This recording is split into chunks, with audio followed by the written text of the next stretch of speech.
Hey, what are you doing? Hey, it's Nick Digilio. It's October. It's the best month of the year. It's the month with Halloween, the greatest holiday ever. Should only be the only holiday ever.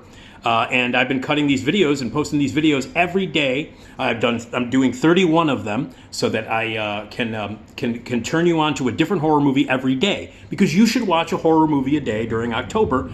Actually, you should watch about 5 to 10 horror movies a day, every day throughout the fucking year.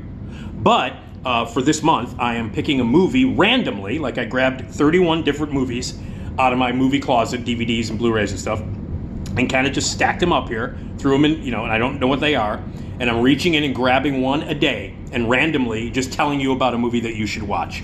So it's a horror movie a day for the entire month, and I'm helping you out, and hopefully I'm turning you on to some stuff maybe you've never seen before. I got some classics and whatever. I grabbed them randomly. I have no idea. I just looked, oh, there's a horror movie, there's more. I took 31 of them, threw them all together, threw them next to the coffee table, and I'm reaching in and grabbing one a day randomly. So I don't know what the next one is that I'm going to talk about. But so I'm going to tell you about a horror movie that you should watch, and I'm doing it every day through October. All right. You should also help out. Go to patreon.com/NickDShow and donate some money. It'll help me out. Everything that I do, the videos, the podcasts, all the stuff that I do for free. So I could use a little help to keep things going, to keep me going. So patreon.com/NickDShow. You get some bonus videos if you donate there. As little as $3 a month. That's nothing. So patreon.com/NickDShow. Donate there. Check out my podcast, The Nick D Podcast. Every Tuesday, every Friday, a new episode with interviews and stars and all kinds of really crazy stuff, great conversations, fun stuff with Esmeralda Leon and myself. We talk about TV. We review movies every week on the show. So it's a great, entertaining podcast. I hope you like it. It's free. It's available everywhere. You can Google it, The Nick D Podcast.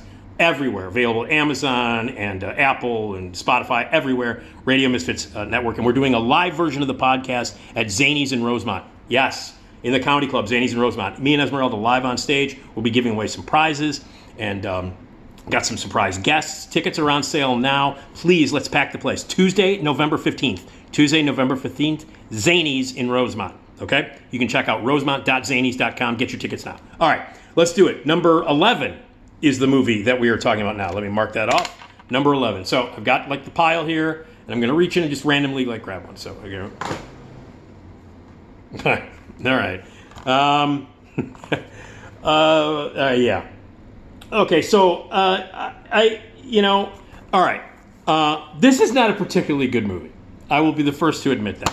But look, Jamie Lee Curtis right there. Look at her. I was 15 when this came out.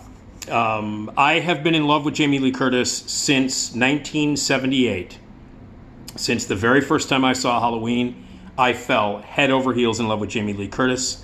My teenage years were dominated by Jamie Lee Curtis. When this came out, 1980, I was 15 when this came out. During that period of time when she was the Scream Queen, and she did Halloween, and she did The Fog, and she did this, and she did Terror Train, and Halloween 2.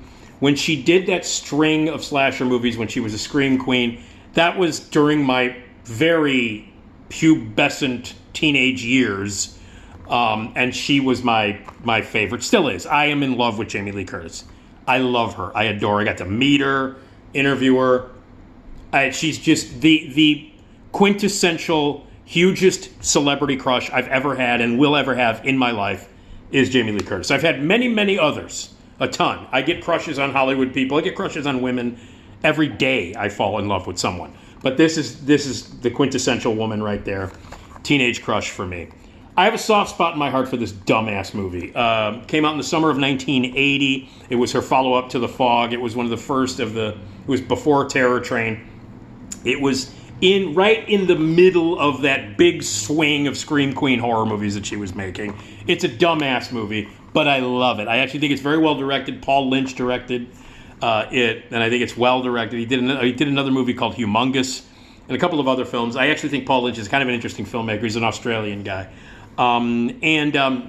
It's about these kids are playing a game called Killer. The killer is coming, and a little girl is killed. She falls out of a window, and the people that were involved in it, years later, now it's prom night.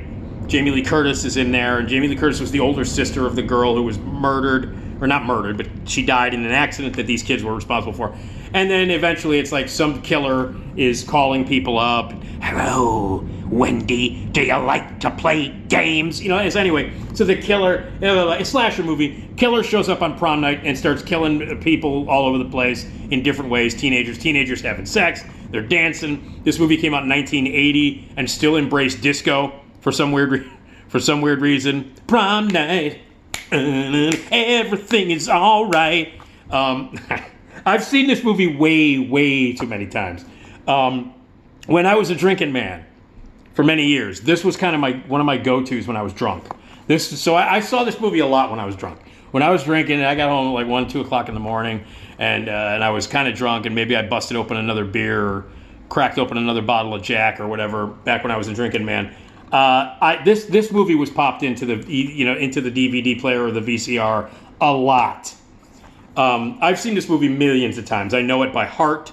It's no surprise who the fucking killer is. Like, it's not very hard to guess.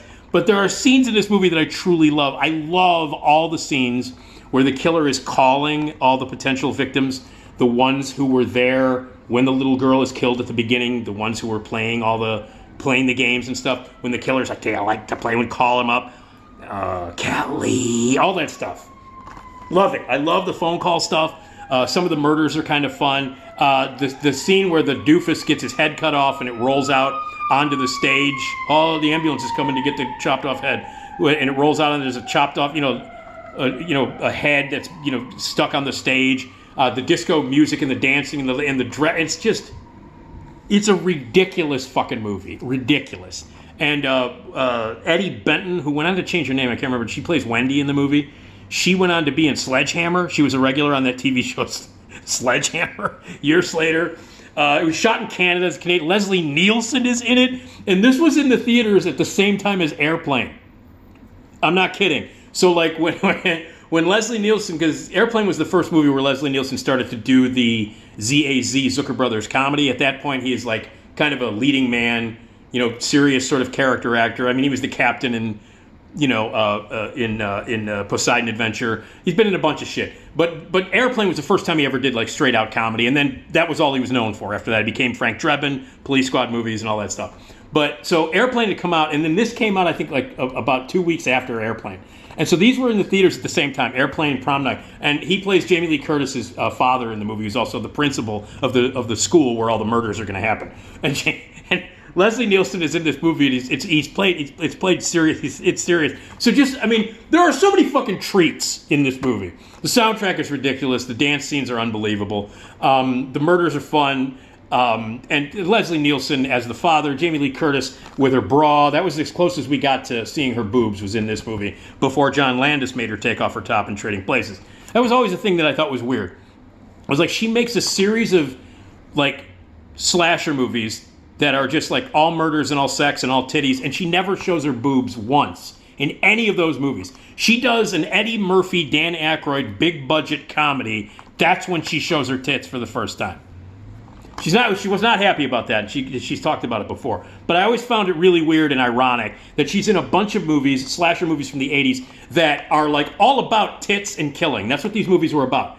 Teenagers like me went to go see these movies to see murders and tits. That's why. And she never showed her tits at all in any of these. This was the closest, this scene in the locker room, outside the locker room. That's the closest we got. I was 15 going, oh, look at the cleavage.